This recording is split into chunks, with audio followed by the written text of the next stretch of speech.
Election अगाडि किन चाहिएन तपाईँलाई? इलेक्सन अगाडि रिपोर्ट किन चाहिएन तपाईँलाई?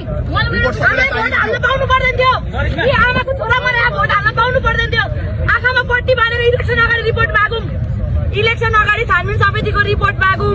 भोलिको दिनमा रगत लागेको मान्छे सदनमा नपुर्याम, गलत मान्छे हामीलाई माया छ, हाम्रो सिंहदरबारको वाउ छैन हामीलाई। राजनीतिक आचरण बदलिन आएको सर्वप्रथम त्यसको लागि मानवीय आचरण बदलिनु पर्छ। उहाँ आमाको छोराले चाहिँ एउटा क्वेसन, उहाँ आमाको छोराले चाहिँ ताली बजाएकै भरमा जेलमा हुनुहुन्छ, हजुरको सिंहदरबार अगाडि हे गरेको छ, अब तपाईँले के गर्ने? अब त्यो कानुनले हजुरलाई के गर्ने?